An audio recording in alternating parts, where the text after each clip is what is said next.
अस्सलाम वालेकुम dear students, hope so आप सब खैरियत से होंगे। अच्छा बच्चों, आप के ऑनलाइन क्लासेस का आज ये तीसरा बायोलॉजी का लेक्चर। पहला लेक्चर मैंने दिया था और उसमें आपको मैंने होम्योस्टेसिस के अबाउट बताया था और मैंने कहा था कि होम्योस्टेसिस वाले चैप्टर के अंदर 3 मेजर टॉपिक्स हैं: osmo regulation, excretion and thermo regulation. Osmo regulation हमारा कंप्लीट हो चुका है, जो कि मैम ने पिछला लेक्चर दिया उसमें osmo regulation in different environments last topic पढ़ाया था। आज हमने इस चैप्टर का दूसरा जो है ना मेजर टॉपिक स्टार्ट करना है, जिसका नाम है एक्सक्रीशन। स्टार्ट करते हैं मेरे बच्चे इस टॉपिक को। एक्सक्रीशन क्या होता है? एक्सक्रीशन इंग्लिश का वर्ड है मेरा बच्चा कि एक चीज़ को अपनी बॉडी से एक चीज़ को अपनी बॉडी से बाहर निकालना, एक्सक्रीट करना। एलिमिनेशन और removal of metabolic waste, particularly nitrogenous waste, is called excretion. मेरे बच्चे क्या कहते हैं? एलिमिनेशन कहते हैं ख़त्म कर देना, रिमूव कर देना। रिमूवल भी रख सकते हैं, एलिमिनेशन भी लिख सकते हैं कि मेटाबॉलिक वेस्ट को अपनी बॉडी से बाहर निकालना एक्सक्रीशन कहलाता है। अब मेटाबॉलिक वेस्ट क्या होता है मेरा बच्चा? हाँ, आपको पता है आपकी बॉडी के अंदर मुख्तलिफ़ तरह के बायोकेमिकल रिएक्शंस हो रहे हैं। इन बायोकेमिकल रिएक्शंस के नतीजे में कुछ काम की चीज़ें भी बनती हैं, लेकिन साथ में कुछ ऐसी चीज़ें बन जाती हैं जो या तो हमारी बॉडी के लिए एक्स्ट्रा होती हैं या फिर अनयूज़ होती हैं, यानी कि हमारी बॉडी को उन चीज़ों की ज़रूरत नहीं है लेकिन वो बन गई हैं, या फिर वो टॉक्सिक होती हैं, जहरीली होती हैं, तो उनको बॉडी से बाहर निकालना ज़रूरी है। तो ऐसी चीज़ों को मेटाबॉलिक वेस्ट कहा जाता है, ठीक है मेरा बच्चा। और उसमें ज़्यादातर मेटाबॉलिक वेस्ट में ऐसी चीज़ें बनती हैं आपके पास जिसमें नाइट्रोजनस कंपाउंड्स होते हैं, नाइट्रोजन मौजूद होती है। तो नाइट्रोजन की एकमुलेशन हमारी बॉडी के अंदर, नाइट्रोजन का इकट्ठा हो जाना हमारी बॉडी के अंदर, ये हमारे लिए बहुत ज़्यादा टॉक्सिक चीज़ है, तो इसको बॉडी से निकालना ज़रूरी है। तो यही लिखा गया है मेरा बच्चा कि एलिमिनेशन और removal of metabolic waste, particularly nitrogenous waste, is called excretion.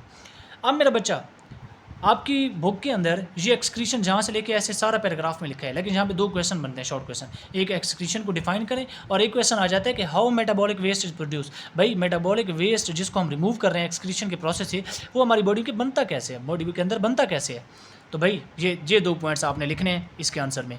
Utilisation of carbohydrates and lipids by living organism produce carbon dioxide and water as a waste. मेरे बच्चे, जब लिविंग ऑर्गेनिज्म, यूटिलाइजेशन का मतलब है इस्तेमाल करना, जब लिविंग ऑर्गेनिज्म कार्बोहाइड्रेट्स और लिपिड्स को इस्तेमाल करते हैं ना, तो वो बहुत सी मिकदार में कार्बन डाइऑक्साइड और वाटर को बनाते हैं। और ये वाटर और कार्बन डाइऑक्साइड लिविंग ऑर्गेनिज्म को चाहिए भी होता है, अपने बायोकेमिकल रिएक्शन के लिए चाहिए भी होता है, लेकिन ये इतनी ज़्यादा मिकदार में बनता है कि ये वाफिर मिकदार में बच भी जाता है। तो ये बचा हुआ कार्बन डाइऑक्साइड और वाटर जो है ना, ये उन लिविंग ऑर्गेनिज्म के लिए वेस्ट है। अब इसको बॉडी से बाहर निकालना ज़रूरी है। दूसरा, utilization of protein and nucleoprotein. Nucleoprotein जो न्यूक्लियस, जिनका रोल डीएनए को बनाने में है। मैंने आपको पिछले लेक्चर में, पहले लेक्चर में न्यूक्लियो हिस्टोन प्रोटीन बनाना एक पढ़ाई थी। मैंने कहा था ये क्रोमोसोम का स्ट्रक्चर बनाती है, ठीक है। तो जब लिविंग ऑर्गेनिज्म प्रोटीन्स और न्यूक्लियो प्रोटीन को इस्तेमाल करते हैं ना, तो इनकी जब ब्रेक डाउन करवाई जाती है तो आपके पास नाइट्रोजनस वेस्ट बनता है। क्यों नाइट्रोजन बनती है? क्योंकि आपको पता है प्रोटीन अमाइनो एसिड से मिलकर बनती है, और अमाइनो एसिड के 2 हिस्से होते हैं। एक दो आपके पास इसके में ग्रुप होते हैं अमाइनो एसिड्स के अंदर, एक कार्बोक्सिलिक ग्रुप और दूसरा अमाइनो ग्रुप। और अमाइनो ग्रुप के अंदर अमोनिया मौजूद होती थी, आपको याद है, NH2। तो अमोनिया रिलीज़ होती है मेरा बच्चा जब इन चीज़ों को तोड़ा जाता है। अब ये अमोनिया जो है ना, डिफरेंट ऑर्गेनिज्म के अंदर डिफरेंट फॉर्म में स्टोर होती है। कुछ ऑर्गेनिज्म ऐसे होते हैं जो इस अमोनिया नाइट्रोजनस वेस्ट को अपने अंदर अमोनिया की फॉर्म में रखते हैं और अमोनिया की फॉर्म में अपनी बॉडी से रिलीज़ करते हैं। कुछ ऑर्गेनिज्म ऐसे होते हैं जो इस अमोनिया को यूरिक एसिड की फॉर्म में अपनी बॉडी के अंदर स्टोर करके फिर उसको यूरिक एसिड की फॉर्म में अपनी बॉडी से निकालते हैं। और कुछ ऑर्गेनिज्म ऐसे होते हैं जो इस नाइट्रोजनस वेस्ट को, इस अमोनिया को अपनी बॉडी के अंदर यूरिया की फॉर्म में रखते हैं और उस यूरिया की फॉर्म में निकालते हैं। जैसे हम ह्यूमन्स हो गए, हम इस नाइट्रोजनस वेस्ट को यूरिया की फॉर्म में निकालते हैं अपनी बॉडी से। जैसे वॉशरूम के अंदर हम जाते हैं यूरिनेशन के लिए मेरा बच्चा, तो यूरिनेट जब हम करते हैं तो इस अमोनिया को हम यूरिया की फॉर्म में अपनी बॉडी से निकाल रहे होते हैं मेरा बच्चा। अच्छा, यहाँ पे एक शॉर्ट क्वेश्चन भी आ जाता है मेरा बच्चा, यूरिनेशन यानी कि अमोनिया को अपनी बॉडी से यूरिया की फॉर्म में निकालना, इसको यूरिनेशन कहते हैं, ठीक है मेरा बच्चा। और एक शॉर्ट क्वेश्चन आ जाता है बच्चे, यहाँ पे मैं इससे लिख देता हूँ, मिक्चुरेशन। MCQs भी आ जाता है, शॉर्ट क्वेश्चन भी आ जाता है, MICTURATION, micturition. Act of urination is called micturition. Act of urination यानी कि जो हम वाशरूम में जाते हैं ना, ये जो हमारा अमल है, इसको हम क्या कहते हैं? मिक्चुरेशन कहते हैं। बायोलॉजी में इसको यूरिनेशन, मिक्चुरेशन कहते हैं, सॉरी, ठीक है। Act of urination is called micturition. तो बच्चे, मैंने कहा था बायोलॉजी पढ़नी है तो आपको पॉजिटिव होना है, क्योंकि बहुत सारी चीज़ें ऐसी हैं जो आपने सेकेंड ईयर में जाके आपने रिप्रोडक्शन का चैप्टर पढ़ना है, और रिप्रोडक्शन में बहुत सारी चीज़ें ऐसी हैं जिसको बहसीयत पाकिस्तानी हमने बड़ी गंदी चीज़ें बनाए हुए हैं, लेकिन ये कुदरत का कानून है। अगर कुदरत के ये कानून ना होते तो आज मैं, आप और जितने भी दुनिया में लिविंग ऑर्गेनिज्म मौजूद हैं वो रिप्रोड्यूस ना होते और अगली नस्ल पैदा ना करते मेरा बच्चा। तो ये कुदरत के कानून है, इसको आपने बायोलॉजी के स्टूडेंट होने की वजह से इनको पॉजिटिव विंग में लेना है और इसको इल्म समझ के पढ़ना है मेरा बच्चा। अच्छा, ये जो आपने आंसर लिखने हैं मेरा बच्चा कि how metabolic waste is produce in living organism, तो आपने ये दो चीज़ें लिखनी हैं। Waste nitrogen is very toxic. अब यही बात लिखी है ना मेरे बच्चे, ये जो इन प्रोसेस से ये जो नाइट्रोजन वेस्ट बनता है ना वो बड़ा ख़तरनाक होता है, जहरीला होता है। इफ़ अकमुलेटेड इन द बॉडी, अगर बॉडी के अंदर ये नाइट्रोजन वेस्ट जमा हो जाए ना तो ये बड़ा जहरीला होता है। So it must be removed in a process called excretion, तो इसको एक्सक्रीशन के प्रोसेस से बाहर निकालना है मेरा बच्चा। Different organism use different methods for excretion. मेरा बच्चा, लिविंग ऑर्गेनिज्म प्लांट्स भी हो सकते हैं, एनिमल भी हो सकते हैं, तो मुख्तलिफ ऑर्गेनिज्म अपनी बॉडी से इस नाइट्रोजनस वेस्ट को मुख्तलिफ तरीके से निकालते हैं, यानी कि एक्सक्रीशन के लिए मुख्तलिफ ऑर्गेनिज्म के पास मुख्तलिफ मेथड्स हैं। देख लेते हैं मेरा बच्चा। सबसे पहले जो हम ऑर्गेनिज्म डिस्कस करेंगे ना वो आपके पास हैं प्लांट्स, कि प्लांट्स एक्सक्रीशन कैसे करते हैं मेरा बच्चा। ये अलग से आपके पास very very very very important long question है मेरा बच्चा, ठीक है। इसके ऊपर आप लिख दे, इसमें शॉर्ट क्वेश्चन भी बहुत सारे बनते हैं, मैं आपको बताऊंगा कौन कौन से बनते हैं, और ये बहुत इंपॉर्टेंट लॉन्ग क्वेश्चन है। डिस्कस एक्सक्रीशन इन प्लांट्स मेरा बच्चा। The mechanism of excretion in plants is different from animal. मेरा बच्चा, जो प्लांट के अंदर एक्सक्रीशन का प्रोसीजर जानवरों की निस्बत, एनिमल की निस्बत मुख्तलिफ होता है। कैसे भाई? अच्छा, इस प्रोसीजर को पढ़ने से पहले हमें ये तो पता होना चाहिए ना भाई कि प्लांट्स के अंदर वेस्ट मटेरियल होता क्या क्या है, कौन कौन सी चीज़ें प्लांट्स के अंदर वेस्ट के तौर पे पैदा होती हैं, ठीक है। यानी कि एक्सक्रीटरी प्रोडक्ट्स कौन कौन सी हैं जिनको प्लांट्स ने एक्सक्रीशन के प्रोसेस से जिसम से बाहर निकालना है। तो आप हेडिंग देंगे एक्सक्रीटरी प्रोडक्ट इन प्लांट्स। मेरा बच्चा, ऑक्सीजन, ऑक्सीजन प्लांट्स के अंदर वेस्ट है। ये बात नहीं है कि प्लांट्स को ऑक्सीजन चाहिए होती है भाई, बिल्कुल चाहिए होती है, लेकिन प्लांट्स के अंदर ऑक्सीजन इतनी ज़्यादा बनती है कि जो मिकदार ऑक्सीजन की उनको चाहिए उससे भी ज़्यादा वाफिर मिकदार में प्लांट्स की बॉडी में ऑक्सीजन मौजूद होती है। इसी वजह से वो उसको अपनी बॉडी से बाहर निकालते हैं, क्योंकि मैंने देखे ना मेरे बच्चा, वेस्ट तीन तरह का होता है। एक वो चीज़ जो आपकी बॉडी को चाहिए हो लेकिन आपकी बॉडी में वो ज़रूरत से ज़्यादा मौजूद है, एक्स्ट्रा मौजूद है, तो वो वेस्ट है आपके लिए, आपको उस चीज़ को बॉडी से बाहर निकालना है। दूसरा, एक ऐसी चीज़ जो आपकी बॉडी के अंदर बन रही है लेकिन आपकी बॉडी में उसका कोई इस्तेमाल नहीं है, अनयूज चीज़, वो भी आपके लिए वेस्ट है। और एक ऐसी चीज़ जो आपकी बॉडी के अंदर बन रही है लेकिन वो टॉक्सिक है, जहरीली है, तो वो भी आपके लिए वेस्ट है। तो वेस्ट तीन तरह का होता है मेरा बच्चा। ऑक्सीजन वेस्ट है हमारी प्लांट्स के पास ड्यूरिंग फोटोसिंथेसिस। मेरा बच्चा, आपको पता है दिन में पौधे जो है ना फोटोसिंथेसिस करते हैं, कार्बन डाइऑक्साइड वाटर को मिलाते हैं लाइट की रोशनी में और क्लोरोफिल की मौजूदगी में, और वो ग्लूकोज और ऑक्सीजन बनाते हैं, और वो जो बनाते हैं ना ऑक्सीजन, उसको वो अपनी क्योंकि वो प्लांट जो है ना वो लिविंग ऑर्गेनिज्म है, प्लांट का हर सेल लिविंग ऑर्गेनिज्म है, तो लिविंग ऑर्गेनिज्म सांस लेते हैं, तो रिस्पायरेशन के लिए ऑक्सीजन कुछ ना कुछ इस्तेमाल करते हैं प्लांट, यानी कि ये जो ऑक्सीजन बनाते हैं ना इसको खुद भी इस्तेमाल करते हैं रिस्पायरेशन के लिए, लेकिन ये इतनी ज़्यादा मकदार में दिन के वक्त बनाते हैं कि ये वाफिर मकदार में उनके पास, प्लांट्स के पास मौजूद होती है, तो इसको वो अपनी बॉडी से बाहर निकालते हैं मेरा बच्चा, ठीक है। इसी तरीके से कार्बन डाइऑक्साइड, मेरा बच्चा, रिस्पायरेशन में, ये मैंने कहा था फोटोसिंथेसिस में ऑक्सीजन बनती है, लेकिन रिस्पायरेशन जब होती है ना तो कार्बन डाइऑक्साइड बनती है।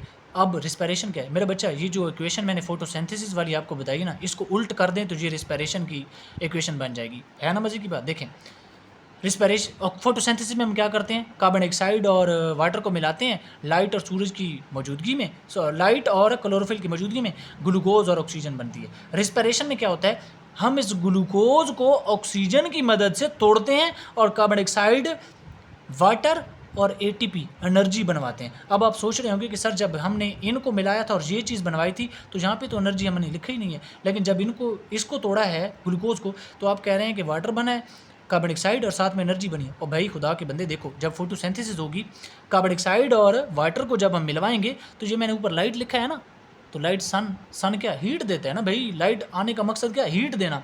वो जो हीट आपको पता है, जब हम बॉन्ड बनवाते हैं, केमिस्ट्री में आपने पढ़ा होगा, इतना तो पढ़ा होगा ना, जब दो चीज़ों के दरमियान बॉन्ड बनवाते हैं तो बॉन्ड बनवाने के लिए हमें एनर्जी देनी पड़ती है, और बॉन्ड जब टूटता है तो उससे एनर्जी रिलीज़ होती है।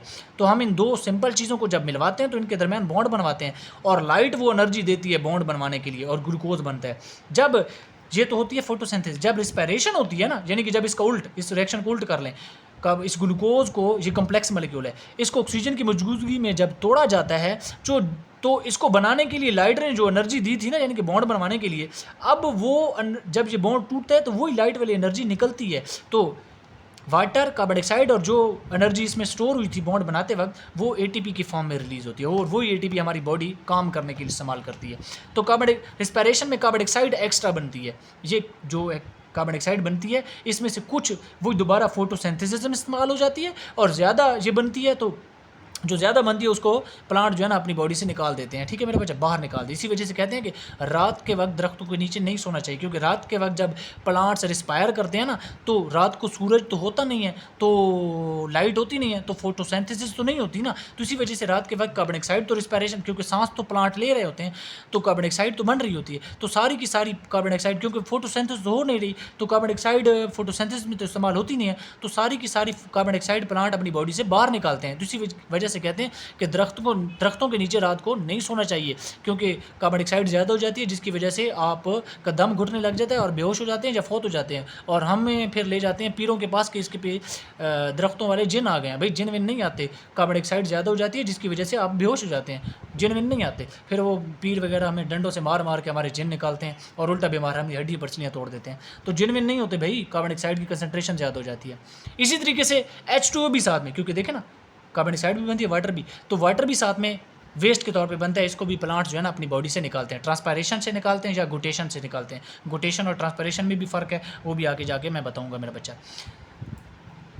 कुछ ऑर्गेनिक और इनऑर्गेनिक कंपाउंड्स भी बनते हैं, मेटाबॉलिक प्रोसेसेस मैंने कहा था ना होते हैं, जैसे भी फोटोसिंथेसिस हो रही है, रिस्पायरेशन होती है, तो इसमें साथ साथ कुछ ऑर्गेनिक और इनऑर्गेनिक कंपाउंड्स भी बनते हैं, वो भी कुछ प्लांट्स की बॉडी इस्तेमाल करती है और कुछ वेस्ट होते हैं, कुछ जो है ना वेस्ट होते हैं, उनको भी प्लांट जो है ना अपनी बॉडी के अंदर से निकालता है। तो ये एक्सक्रीटरी प्रोडक्ट हैं, ऑक्सीजन, कार्बन डाइऑक्साइड, वाटर और ऑर्गेनिक और इनऑर्गेनिक कंपाउंड। अब इनको बाहर निकालने के लिए प्लांट जो है ना वो एक्सक्रीशन करते हैं। क्या करते हैं? एक्सक्रीशन करते हैं।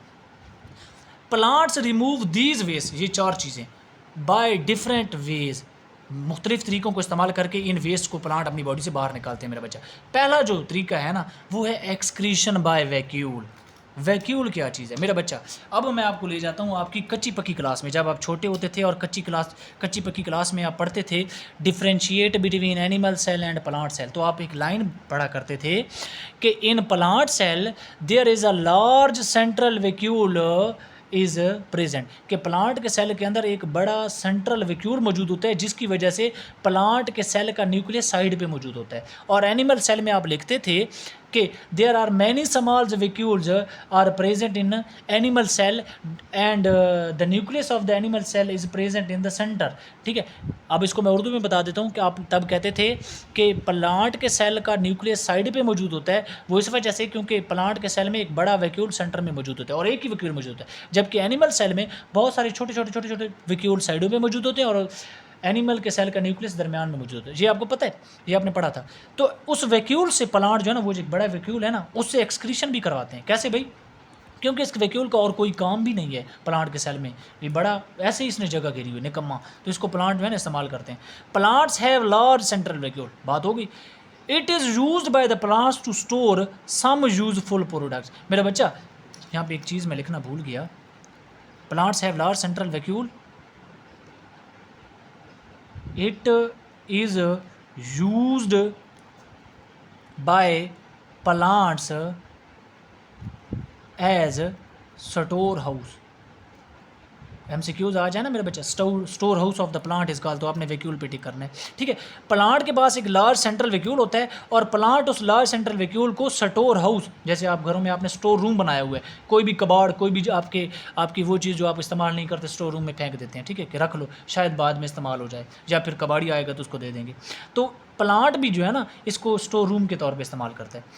It is used by the plants to store some useful product, plant इसको अपने काम की चीज़ें भी स्टोर करने के लिए इस्तेमाल करते हैं, लेकिन बाज़ दफ़ा it is sometimes also use to store waste product, लेकिन प्लांट्स इसको नाइट्रोजनस वेस्ट स्टोर करने के लिए भी इस्तेमाल करते हैं। तो मेरा बच्चा, और एक MCQs ये आपकी बुक में नहीं लिखा हो, लेकिन मैं बता दूँ MCQs आ जाता है। वैक्यूल, मिसाल के तौर पर ये वैक्यूल है, तो वैक्यूल की जो बाहर की मेम्ब्रेन होती है ना, इसको टोनोप्लास्ट कहते हैं। MCQs लगने वाला है मेरा बच्चा। The membrane of the vacuole is called tonoplast. तो वैक्यूल से एक्सक्रीशन कैसे करते हैं प्लांट, समझ आ गई कि प्लांट के सेल के अंदर एक लार्ज वैक्यूल मौजूद होता है, सेंटर में मौजूद होता है, और इस सेंट्रल वैक्यूल को प्लांट जो है ना स्टोर हाउस के तौर पे काम करते हैं, और प्लांट्स इसमें काम की चीज़ें भी रखते हैं, लेकिन बाज़ दफ़ा इसके अंदर नाइट्रोजस वेस्ट को भी स्टोर कर देते हैं। ठीक है मेरा बच्चा, बात क्लियर। अब दूसरा, एक्सक्रीशन बाय लीव्स। प्लांट्स पत्तों के जरिए भी एक्सक्रीशन करते हैं। कैसे भाई, पढ़ लेते हैं। These are the prominent organs for excretion. मेरा बच्चा MCQs है, MCQs ऐसे लगेगा कि for excretion the prominent organ in plant is, तो vacuole, leaves, roots, stem, wood. आपने किस पे टिक करना है, लीव के। प्रोमिनेंट मतलब सबसे ज़्यादा इस्तेमाल होने वाला। ठीक है, एक्सक्रीशन के लिए सबसे ज़्यादा जो ऑर्गन प्लांट इस्तेमाल करते हैं ना, वो लीव्स हैं। Leaves are destined to fall off. क्या कहा मैंने, leaves are destined to fall off as in the case of autumn leaves. Destined का मतलब होता है किस्मत में लिख दिया जाना, तकदीर में लिख दिया जाना। लीव्स की तकदीर में लिख दिया जाता है कि आपने गिरना ही गिरना है, आपने एक दिन गिरना ही। जैसे हमारी तकदीर में लिखा हुआ है कि हमने एक ना एक दिन मरना ही मरना है। यार ये तो इमोशनल हो गए हम, लेकिन पत्तों की तकदीर के अंदर लिख दिया जाता है कि आपने एक दिन मरना ही है। जैसे ऑटम लीव्स, वो खिज़ां के अंदर पत्ते झड़ जाते हैं। ठीक है, तो उनकी तकदीर में लिखा है भाई कि जैसे ही खिज़ां आएगी आपने झड़ना है, आपने गिरना है मेरा बच्चा। तो पत्तों की तकदीर में भी लिख दिया जाता है कि आपने हर पत्ता जो लगता है, हर इंसान जैसे पैदा होता है तो उसने मर जाना है, ऐसे ही जो पत्ता दरख्त के साथ लगता है उसने एक ना एक दिन गिरना ही है। फिर प्लांट क्या करते हैं, पर प्लांट को पता है कि मैंने पत्ते पैदा किए हैं, तो इसको मैंने अपने से अलग भी करना है, इनको गिरवाना है, तो मैं इनसे कोई काम की चीज़, इनसे मैं कुछ काम तो ले लूँ कि गिरते गिरते भी ये मेरा कोई काम करके जाएँ। तो प्लांट बड़ा मतलबी है अभी। Plant accumulate its nitrogenous waste in its leave whole the year. Plant जो है ना, एक पत्ता लगता है प्लांट के साथ, तो प्लांट अपना नाइट्रोजनस वेस्ट उसके अंदर थोड़ा थोड़ा जमा करता रहता है मेरे बच्चे। When these leaves containing nitrogenous waste fall off, और जब ये पत्ते, जब इनका वक्त पूरा हो जाता है ना, जब ये गिरते हैं प्लांट से, तो क्योंकि उनके अंदर प्लांट ने नाइट्रोजनस वेस्ट को जमा कर रखा है ना मेरा बच्चा, plant get rid of accumulated waste. Accumulated जमा होना, गेट रिड छुटकारा मिलना। तो जब वो पत्ते जिनके अंदर प्लांट ने नाइट्रोजन वेस्ट को जमा किया था, जब वो गिरते हैं तो प्लांट को क्या निजात मिलती है, छुटकारा मिलती है उस जमा शुदा नाइट्रोजन वेस्ट से। समझ आई।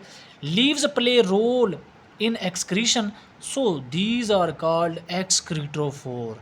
मेरा बच्चा बहुत बहुत बहुत आप ऐसे समझे कि ये जो वर्ड लिखा पड़ा है ना एक्सक्रीटोफोर, ये आपके पास एनुअल पेपर के 2 नंबर पड़े हैं, ये पेपर में लगने वाला क्वेश्चन है। ठीक है, कि लीव्स को एक्सक्रीटोफोर क्यों कहते हैं, तो आपने कहना है भाई प्लांट जो है ना सारा साल अपना नाइट्रोजन वेस्ट पत्तों के अंदर जमा करते रहते हैं, और जब वो पत्ते जिनके अंदर नाइट्रोजन वेस्ट जमा है वो प्लांट से गिरते हैं, तो प्लांट्स से नाइट्रोजन वेस्ट बाहर निकल जाता है, क्योंकि वो अपना लीव के अंदर जमा कर देते हैं ना, और लीव जब प्लांट से अलग होते हैं तो मतलब वो नाइट्रोजन वेस्ट को भी अलग ले गए, तो लीव्स एक्सक्रीशन में रोल प्ले करते हैं, इसी वजह से उसको एक्सक्रीटोफोर कहते हैं। क्या कहते हैं, एक्सक्रीटोफोर कहते हैं। अब ये जो एक्सक्रीटोफोर हैं, यानी कि जिनके अंदर प्लांट ने जमा किया था नाइट्रोजन वेस्ट, क्या ये बाद में काम भी आ सकते हैं या नहीं? ठीक है, आ सकते हैं बिल्कुल भाई, यही चीज़ लिखी पड़ी है। द फॉलन लीव्स, यानी कि वो पत्ते जो गिर गए नाइट्रोजन वेस्ट को लेके, कंटेन एक्स्ट्रा न्यूट्रिएंट्स। बच्चे उनके अंदर नाइट्रोजन वेस्ट होता है, लेकिन उसके अंदर कुछ काम के न्यूट्रिएंट्स भी मौजूद होते हैं। दीज सो गार्डनर, माली, बागबान जो काम करते हैं, दरख्तों को देखभाल करते हैं मेरे बच्चा, यूज़ दीज एक्स्ट्रा लीव्स, यानी कि वो लीव्स जो गिर गए हैं जिनके अंदर नाइट्रोजन वेस्ट हैं, leaves as a source of nutrients. ठीक है, फॉर अदर टाइनी प्लांट्स। माली उन पत्तों को उठाते हैं, वो जो रोस्टन पत्ते होते हैं, ठीक है, रोस्टन पत्ते या रोटन पत्ते क्या, गले सड़े पत्ते जो होते हैं, उनको उठाते हैं, और जो छोटे प्लांट बाग के अंदर लगे होते हैं ना आपके सेहन में, उनके गिर्द मट्टी में उनको ऐसे ऐसे करके मतलब कि उनको ग्राइंड करके डाल देते हैं, क्योंकि उनके अंदर न्यूट्रिएंट्स हैं, तो वो जब उस मिट्टी के अंदर डालते हैं तो वो न्यूट्रिएंट्स उस मिट्टी में चले जाते हैं, और उस मिट्टी से दोबारा वो छोटे प्लांट्स, टाइनी का मतलब छोटे प्लांट्स उन न्यूट्रिएंट्स को दोबारा अपनी जड़ों से अपने जिस्म में ले लेते हैं। तो मेरा बच्चा वो जो लीव होते हैं ना जो गिरते हैं जिनके अंदर नाइट्रोजन, उसमें कुछ काम के न्यूट्रिएंट्स भी होते हैं, उन काम के न्यूट्रिएंट्स को फिर दोबारा रिसाइकल कर लिया जाता है छोटे प्लांट्स के ज़रिए। ठीक है, तो समझ आ गई। ऑटम सीजन, खिज़ां के मौसम में, the change of the leaves colour is not due to the lack of chlorophyll but is due to the accumulation of nitrogen space. क्या कहता है मेरा बच्चा? कहता है ये खिज़ां के मौसम में पत्तों का रंग पीला हो जाता है। खिज़ां के अलावा जब खिज़ां के मौसम के अलावा जब पत्तों का रंग पीला होता है ना, तो उसकी वजह हो सकती है कि उनमें क्लोरोफिल की कमी है, उस पत्ते में लेकिन जब जो पत्ते खिज़ां के अंदर अपना रंग पीला करते हैं ना, उनके अंदर क्लोरोफिल की कमी नहीं होती, बल्कि क्या होता है, उनमें नाइट्रोजस वेस्ट जमा हो जाती है, और नाइट्रोजस वेस्ट जमा होती है तो उन पत्तों का रंग पीला हो जाता है। समझ आई? क्योंकि मेरे बच्चे देखें ना, प्लांट्स भी तो लिविंग ऑर्गेनिज्म है, उनके अंदर भी डीएनए है, जीन्स मौजूद हैं, तो वो जीन्स उनको बताते हैं भाई कि आपके पास बहार का मौसम लगेगा तो आपने पत्ते गिराने हैं, सॉरी खिज़ां का मौसम लगेगा तो आपने पत्ते गिराने हैं, क्योंकि खिज़ां के बाद बहार लगनी है और बहार में नए पत्ते लगने हैं। तो जब प्लांट को जीन्स बताते हैं ना कि खिज़ां का मौसम लग गया है, आप अपने पत्ते गिराओ, तो प्लांट्स बड़े सियाने होते हैं। वो क्या करते हैं? वो कहते हैं कि यही मौका है, ये मौका है भाई। वो अपना बॉडी का सारा नाइट्रोजन वेस्ट क्या करते हैं? लीव्स के अंदर डाल देते हैं, और लीव्स क्योंकि गिरने होते हैं, तो वो जैसे गिरते हैं तो वो सारा का सारा नाइट्रोजन वेस्ट उस प्लांट की बॉडी से अलग हो जाता है। समझ आई मेरा बच्चा? अच्छा, वैक्यूल के ज़रिए एक्सक्रीशन हो गई, लीव्स के ज़रिए हो गई। एक्सक्रीशन बाय हार्डवुड, सबसे पहले तो ये वुड है, हार्डवुड। सबसे पहले तो आपको हार्डवुड का पता होना चाहिए कि भाई हार्डवुड क्या बड़ा है। एक्सक्रीशन तो बाद में देखेंगे। मेरा बच्चा देखें, मैं कहता हूँ कि आपके पास ये कीकर का दरख्त है, ये उसका स्टेम है, तना है कीकर का दरख्त। मैंने इसको यहाँ से काट लिया, ऐसे काट लिया, आरी से ऐसे काट लिया। अब मैं इसको ऐसे साइड से नहीं, ऐसे देख रहा हूँ, यानी कि जहाँ से मैंने ऐसे काटा है ना, ऐसे देख रहा हूँ। तो आप तने को देखेंगे, अब ये देखें, ये ऐसे आ गया, मैंने ऐसे को देखना ना ऊपर से, ये ऐसे आ गया। आप देखेंगे उस तने के अंदर कि बाहर ऊपर छिलका होगा, जिसको हम छिलड़ कहते हैं, बायो में इसको कॉर्क कहते हैं।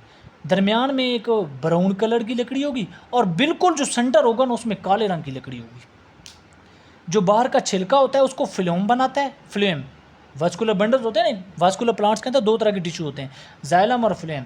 जाइलम जो है ना, वो वाटर और न्यूट्रिएंट्स को कंडक्ट करवाते हैं रूट से लेके ऊपर शाखों तक, और फ्लोएम क्या करती है, जो फोटोसिंथेसिस से खुराक बनती है ना, वो उस खुराक को पत्तों से लेके जिस जगह, मिसाल कर आम लगा हुआ है, उस आम के अंदर स्टोर करती रहती है, फ्रूट के अंदर स्टोर करती रहती है, और फ्रूट जब खुराक से भर जाता है, पक जाता है, फिर गिर जाता है और हम उसको उठा के खा लेते हैं। तो मेरा बच्चा, ये जो कॉर्क ऊपर छिलन बनता है ना, छिलुण बनता है, जो इसको फ्लोएम बनाती है, और जो दरमियान में लकड़ी बनती है ना, उसको जाइलम बनाती है। अब देखें, समझना है मेरा बच्चा, प्लांट जब पैदा होता है ना, तो वो जो वास्कुलर प्लांट की मैं बात करूँ, जिसमें जाइलम में फ्लोएम मौजूद होते हैं, जब प्लांट पैदा होता है ना मेरे बच्चा, तो पहले साल उसके अंदर एक जाइलम रिंग बनता है। ये देखें ना, ये प्लांट पैदा होगा ना, उसके अंदर एक जाइलम रिंग बनता है, और इसके ऊपर ये फ्लोएम फिर मौजूद होती है। क्या मौजूद होती है? फ्लोएम मौजूद होती है। ये फ्लोएम मौजूद है, जाइलम और उसके ऊपर फ्लोएम, ये उसके ऊपर छिलड़ बना देती है, कार्प, और ये फूड को, ये इनके, ये जो फ्लोएम कॉर्क बने, ये फूड को ट्रांसपोर्ट करेगी। और ये जो जाइलम रिंग पहले साल बनता है ना, ये आपके पास वाटर और न्यूट्रिएंट्स को क्या करता है मेरा बच्चा, ज़मीन से ऊपर शाखों तक पहुँचाता है। दूसरा साल जब लगता है ना, तो इसके ऊपर नया फ्लोएम रिंग बनता है, पहला वाला छिलड़ गिर जाता है, नया फ्लोएम रिंग बनता है, वो नया छिलड़ बनाता है, ऊपर नया कार्क बनाता है, और नया जाइलम रिंग भी बनता है।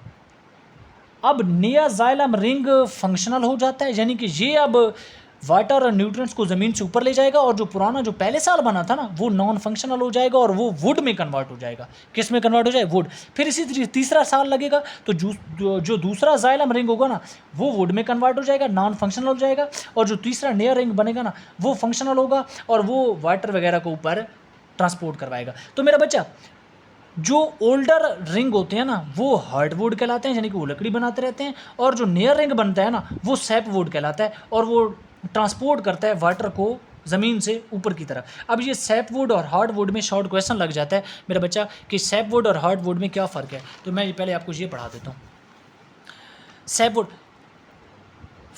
सैपवुड जो है ना, जो हर साल मैंने कहा था नया जाइलम रिंग बनता है ना, उसको आप सैपवुड कहेंगे। और जो ओल्डर जाइलम रिंग होते हैं ना, जो नॉन फंक्शनल होते जाते हैं, वो लकड़ी बनाते जाते हैं, और उस लकड़ी को हार्डवुड कहते हैं।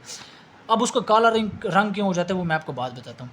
जो सैपवुड होती है, यानी कि जो नया जाइलम रिंग होता है, वो फंक्शनल होता है, फंक्शनल वुड होती है। क्यों? क्योंकि उसके अंदर से वाटर और न्यूट्रिएंट्स की ट्रांसपोर्ट हो रही होती है। जो हार्डवुड होती है, यानी कि जो ओल्डर जाइलम रिंग होता है, वो नॉन फंक्शनल वुड होती है, उसके अंदर से वाटर और न्यूट्रिएंट्स की ट्रांसपोर्ट नहीं होती। जो सैपवुड होती है, इसको नाइट्रोजनस वेस्ट स्टोर करने के लिए इस्तेमाल नहीं किया जा सकता, क्योंकि वो फंक्शनल होती है, उसके अंदर से उसके अंदर से वाटर और न्यूट्रिएंट्स ट्रांसपोर्ट हो रहे होते हैं।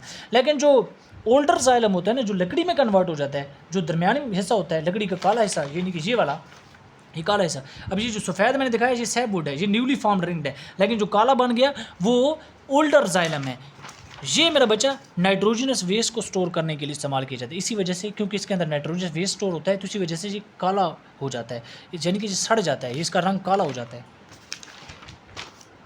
अब इसको हम पढ़ लेते हैं। अब आपको सैपवुड और हार्डवुड की समझ आ गई होगी मेरे बच्चे। Some plant store their nitrogenous waste in their trunk, trunk भी स्टेम को कहते हैं, तने को, स्पेशली इन ओल्डर जाइलम। वही बात मैंने की ना कि जो नाइट्रोजनस वेस्ट है वो ओल्डर जाइलम में है, क्योंकि न्यूली जाइलम जो है ना वो तो सैपवुड बनाती है, जो ओल्डर जाइलम जो पहले बनी होती है, मैंने कहा था हर साल एक रिंग बनता है, एक रिंग पहले साल जो बनेगा वो फंक्शनल होगा, और जब दूसरे साल बनेगा अब वो फंक्शनल, जो फंक्शनल हो जाएगा उसको सैपवुड कहेंगे, जो पहले साल बना था वो नॉन फंक्शनल होगा और वो हार्डवुड कहलाएगा। ठीक है, अब नाइट्रोजनस वेस्ट उस ओल्डर जाइलम में, यानी कि जो पहले से रिंग बने हुए हैं ना, जो हार्डवुड बन गए, उनके अंदर नाइट्रोजनस वेस्ट को स्टोर किया जाएगा, विच turn the older xylem that is hardwood blackish in colour. जब नाइट्रोजनस वेस्ट उस ओल्डर जाइलम यानी कि हार्डवुड जिसको हमने कहा है, उसके अंदर जब नाइट्रोजनस वेस्ट को जमा किया जाएगा ना, तो वो लकड़ी काली हो जाएगी, ब्लैकिश इन कलर हो जाएगी। अब लकड़ी का वो हिस्सा जो ब्लैक हो गया है, यानी कि हार्डवुड वाला, उसको अब इबोनी बोलेंगे। क्या बोलेंगे? इबोनी। क्या बोलेंगे? इबोनी मेरा बच्चा। तो आपने तना काटा, तने में आप देखेंगे जो दरमियान में लकड़ी का काला हिस्सा होता है वो इबोनी होता है। क्या होता है? इबोनी। अब यही काला हिस्सा मेरा बच्चा, जब आप फर्नीचर बनवाने जाते हैं ना, जब आपकी शादियाँ वादियाँ होंगी तो आप फर्नीचर बनवाने जाएंगे तो आप कहते हैं कि भाई काली लकड़ी से बनाना फर्नीचर। क्यों कहते हैं? आप कहते हैं कि इसको सीवी नहीं लगती। और भाई क्यों सीवी नहीं लगती? वो इस वजह से खुदा के बंदे कि प्लांट ने अपना जो जहर है ना, जो नाइट्रोजनस वेस्ट है, जो टॉक्सिक कंपाउंड है, वो उसने उसी हार्डवुड के अंदर जमा किया हुआ है, जिसकी वजह से उस लकड़ी का रंग काला हो गया है। अब काला होने की क्या वजह है? कि वो लकड़ी नाइट्रोजनस वेस्ट टॉक्सिक कंपाउंड से बनी भरी पड़ी है। इसी वजह से हशरात, सीवी वगैरह उस काली लकड़ी के करीब नहीं जाती, दीमक वगैरह उस काली लकड़ी को नहीं लगती, तो आपका फर्नीचर लंबे अरसे तक चलता है। तो इसी वजह से आप कहते हैं कि भाई फर्नीचर जो है ना काली लकड़ी से बनवाना चाहिए। बात समझ आई या नहीं मेरा बच्चा? अगली चीज़, ये बात तो मैंने आपको बता दी। एक और शॉर्ट क्वेश्चन लग गया था मेरा बच्चा कि जाइलम रिंग्स को एनुअल रिंग क्यों कहा जाता है? Why xylem rings are called annual rings? तो इसका आंसर भी मैं आपको बता देता हूँ। वैसे ना आपका ये जो टॉपिक है ना, एक्सक्रीशन बाय हार्डवुड, यानी कि इससे एक्सक्रीशन, ये आपका जहाँ पे ख़त्म हो जाता है, यहाँ पे ख़त्म हो जाता है। ये एक एक्स्ट्रा क्वेश्चन आया था, ये मैं आपको बता देता हूँ कि जाइलम रिंग को एनुअल रिंग को क्यों कहा जाता है। मेरे बच्चे जो वास्कुलर प्लांट होते हैं, वास्कुलर प्लांट वही होते हैं जिनके अंदर वास्कुलर बंडल्स हों, यानी कि जाइलम और फ्लूइड हों। In vascular plants one xylem ring is formed every year. मैंने पहले कहा था कि वास्कुलर प्लांट्स के अंदर हर साल जाइलम का एक रिंग बनता होता है, ठीक है, और दूसरे साल फिर दूसरा रिंग बनता है, और पहला रिंग नॉन फंक्शनल हो जाता है और हार्डवुड में कन्वर्ट हो जाता है, और जो नया बनता है वो सैपवुड में कन्वर्ट होता है और वो वाटर और न्यूट्रिएंट्स को कंडक्ट करवाता है। लेकिन जो पुराना था वो हार्डवुड बन जाता है और वो काली लकड़ी बनाता है, वो नॉन फंक्शनल हो जाता है। And when new rings is formed, it conduct water and minerals, while the older xylem ring turned into hardwood and store nitrogen force। और जो नया जो बनता है वो वाटर और न्यूट्रिएंट्स को, मिनरल्स को ट्रांसपोर्ट करवाता है, और जो ओल्डर होता है ना, जो पुराना होता है, वो बच्चे हार्डवुड बन जाता है और वो स्टोर करता है नाइट्रोजन वेस्ट को। These rings are formed on yearly basis. हर साल ये रिंग्स बनते हैं। One ring is formed in 1 year. एक साल में एक रिंग बनता है। So we can determine the age of a vascular plant by counting the xylem rings. मेरा बच्चा, आप तने को काटते हो ना, तो उसके अंदर ये इस तरीके से आपको झुर्रियाँ, ये गोल गोल रिंग नज़र आते हैं, वो रिंग जाइलम रिंग होते हैं। आप अगर उन रिंग को काउंट कर लें ना, क्योंकि मैंने कहा था एक साल में एक रिंग बनता है, तो अगर उस स्टेम में 10 रिंग हैं तो उसका क्या मतलब है? प्लांट की ज़िंदगी कितनी है? प्लांट की उम्र कितनी है? 10 साल। 9 रिंग है तो 9 साल। तो यही बात लिखी गई है। So we can determine the age of vascular plant by counting xylem ring. That's why xylem rings are called annual ring. इसी वजह से आप इनको एनुअल रिंग कहते हैं, क्योंकि साल में एक बनता है और ये प्लांट की एज को भी डिटरमाइन करने के लिए इस्तेमाल होते हैं मेरा बच्चा। अब आखिरी इसका हिस्सा, आखिरी मेथड, एक्सक्रीशन बाय रूट्स, के प्लांट जो है ना जड़ों के थ्रू भी एक्सक्रीशन करते हैं। देखते हैं भाई कैसे। सम प्लांट्स, कुछ प्लांट्स जो हैं एक्टिवली सिक्रीट का मतलब कि एक्टिव ट्रांसपोर्ट से। एक्टिव ट्रांस और पैसिव ट्रांसपोर्ट आपने पढ़ा था कि चीज़ों को विदाउट द चीज़ों को, एक चीज़ को आपने एक्टिव ट्रांसपोर्ट यानी कि एनर्जी इस्तेमाल करके एक जगह से दूसरी जगह ट्रांसफ़र अगर करना है तो ये एक्टिव ट्रांसपोर्ट ही होगी। और अगर without the use of energy आपने चीज़ों को एक जगह से दूसरी जगह ट्रांसफ़र करना है या एक्सक्रीट करना है तो आप इसको पैसिव ट्रांसपोर्ट कहते हैं। सम प्लांट एक्टिवली यानी कि एनर्जी को यूज़ करके सिक्रीट करते हैं अपने नाइट्रोजस वेस्ट को सॉइल के अंदर, ज़मीन के अंदर, फ्राम रूट से। Some plant use these waste as a weapon to stop the growth of competitor plant. मेरा बच्चा अब देखे ना, बड़े सियाने होते हैं ये प्लांट। एक तो वो अपने बॉडी से नाइट्रोजनस वेस्ट निकाल रहे हैं रूट से, दूसरा जो वेस्ट निकाल रहे हैं ना उसी को हथियार के तौर पे इस्तेमाल करते हैं। कि मिसाल के तौर पर ये एक प्लांट लगा हुआ है ना, ये प्लांट एक लगा हुआ है, ये प्लांट एक लगा हुआ है, ये इसकी जड़ें हैं, ये इसकी क्या है, जड़ें हैं, ये सारी की सारी सॉइल है आपके पास। ये एक साथ में दूसरा प्लांट लगा हुआ है। ये प्लांट जब रूट से नाइट्रोजनस वेस्ट को निकालेगा ना तो वो उसको वेपन के तौर पे इस्तेमाल करेगा, हथियार के तौर पे, क्योंकि ये जहर होता है। तो ये जहर ये जब अपनी जाइलम से वाटर और न्यूट्रिएंट्स को लेगा ना तो ये जहर भी उसकी रूट से उस प्लांट में दाखिल हो जाएगा और वो प्लांट मर जाएगा। अब कंपिटिटर प्लांट क्योंकि ये मर जाएगा तो इस प्लांट को क्या फ़ायदा होगा कि ये जो प्लांट पानी और न्यूट्रिएंट ज़मीन से ले रहा होगा अब वो बच जाएंगे इस प्लांट के लिए। बात क्लियर हुई? Some plants actively secretes waste in the soil from the roots. Some plants use these waste as a weapon to stop the growth of competitor, यानी कि जो मुकाबला कर रहा है उसके मुकाबले में जो ग्रो कर रहा है, अब उस मुकाबले वाले प्लांट को ये मार देता है अपना नाइट्रोजनस वेस्ट जड़ों से निकाल के। बात क्लियर हुई मेरे बच्चन? ये टॉपिक था आपके पास एक्सक्रीशन इन प्लांट, एक्सक्रीशन और एक्सक्रीशन इन प्लांट। मेरा बच्चा इतना आसान सा टॉपिक था, बड़ा इंटरेस्टिंग है और बहुत ही अहम है एग्ज़ाम पॉइंट ऑफ व्यू से। आपने इसको अच्छे से तैयार करना है। और एक चीज़ और, आपको कोई भी मसला होता है मेरा बच्चा, कमेंट सेक्शन पढ़ा है, कहीं पे भी कोई भी चीज़ समझ नहीं आती आपने वहाँ पे कमेंट कर देना है, हम आपको बता देंगे कि क्या मसला है। समझ आती है तो आप ओके, नहीं आती तो मेरे बच्चे कमेंट में बता दिया करें कि भाई यहाँ पे मसला में हम आपको इंशाल्लाह ब्रीफ करेंगे। जब बार बार वीडियो भी देखेंगे तो हमने, क्योंकि हम जो टॉपिक बनाते हैं उसकी ईच एंड एवरीथिंग क्लियर करते हैं, क्योंकि फ़िज़िकल क्लास तो है नहीं कि आप खड़े होकर पूछ लें हमसे कि भाई मुझे ये मसला है, हम आपको बता दें। तो हम कोशिश करते हैं कि हर चीज़ बार बार बताएं और अच्छे तरीके से बताएं। अपना ख्याल रखिएगा। अल्लाह हाफ़िज़ मेरा बच्चा।